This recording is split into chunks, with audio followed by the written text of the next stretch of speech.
I sat on a council of 13 people that take orders only from the Rothschild Tribunal in London, which they claim they take their orders directly from Lucifer.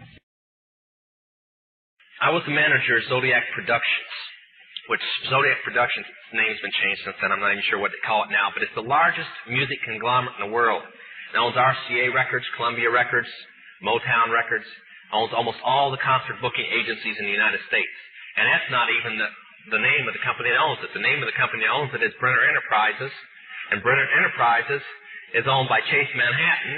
Chase Manhattan's owned by Standard Oil, and Standard Oil is owned by the Lords of London. You can track it on back. You kind of get the idea after a while. But I was the managing president of Zodiac Productions. It's one of my jobs as being one of these 13 people. Thus, I got to know many of the people who produce music and sing the music and play the music that you play. Now, one of the closest friends that I got during that time that I obtained was a man named David Crosby. Crosby, Still, Nash & Young. And I saw David the day before Christmas last year, talked with him. I got him away from this witch that he had with him.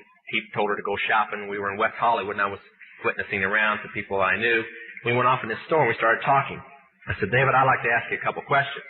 I said, I already know the answers, but I've been gone for 5 years. I'd like to know if certain things are still the way they were when I left.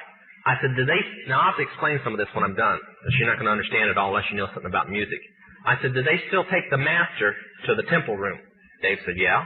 I said, do they still have the coven conjure demons into the master? He said, of course. I said, now, I got to know something. What's the main reason for rock music? He said, come on, Lance, you know what the reason is. I said, please, David, I don't want to guess. Tell me what the main reason is. He says, the same as when you were in, so that we can place spells on people that we couldn't cast spells upon. I'll explain what that means in a minute. I said, okay, one last thing. I've been hearing that you must be an initiated witch now to get a record contract. He said, that's right. He says, many of us that weren't total witches have to be witches now in order to produce music. I said, thank you. The master is a tape about as big as the top of this podium that looks like an overgrown 8-track that the album is cut on, and it's placed in a machine that produces and presses the records and the 8-tracks and cassettes that you buy. After it's been recorded, it's taken in. This is why a master's cut months in advance before it's released. On the full moon, it's taken in to a temple room about the size of this auditorium that is in every one of the major music companies, behind locked doors up in the executive offices. And it's placed on an altar sitting in the north of the room, and a pentagram engraved in the floor. And 13 hand-chosen witches and wizards and a coven come in and conjure a principality or a power up, usually Regia or something like that, and order him to tell the demons under him to follow every record and every tape coming off of that master. As I tell many Christian parents, you can go home and count your kids' records, probably yours too, and count how many demons at least are there. If that's too hard for you to believe, I'm sorry. That's why they do it. Now listen to me. This is why rock music's addicting. Have you ever seen kids that got rid of their music? They go around like this. They can't wait to find a rock station somewhere, and they sneak off just like getting a cigarette or a fix, because it's addicting. That's why they can't give it up. The rest of the conversation was this. You can't cast a spell on a Christian, but you can get a Christian to cast a spell on themselves. If you give the permission for the spell to work, being a Christian won't block it. And rock music is not just a song. It is supernatural music that which is carefully designed by their spirit guides or familiar spirits in the form of spells.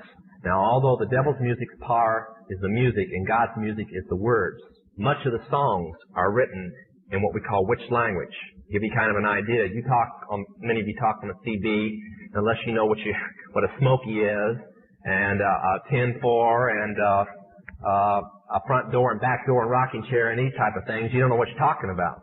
Same with witches. When you're in the first and second level, you have to learn over 2,000 words that said by anybody else means something totally different than when you say them. Elton John has said he's never written a song or sung a song that wasn't in witch language. Now I want to show you something. See how many kids in here will be honest, and adults. How many remember and have heard at least several times a song called Hotel California? Somebody tell me what it meant. Quickly, somebody tell me what it meant. Huh? That's pretty close. But from the words, what did it mean? Well, that's more of a guess. See, most people can't tell you. That's why when people do drugs and they listen to songs in which language, they get some of the meaning. But most of the time, they can't tell you. Stop and think how many songs are out there that you really like, and you don't have any idea what the person was talking about. Beyond the Yellow Brick Road? How about The Destroyer by Kiss? Can anybody tell me what it's about? Kiss said in it, kids, kill your parents. They're talking about Helter Skelter. Beatles sung Helter Skelter in which language? Nobody knew what it meant. Manson did because he belongs to the process. Helter Skelter is a several thousand-year-old word. Most of the music is either about Helter Skelter or a place called the Night Winds, which is what Hotel California is about, and different doctrines of witchcraft. You listen to them, your parents let you listen to them, and they have no idea. Kiss openly bragged how they were gaining control of people through their music because the people played their music. They told how they didn't form their own group. Their church, because they were ordained ministers of the Satanist church, placed them together.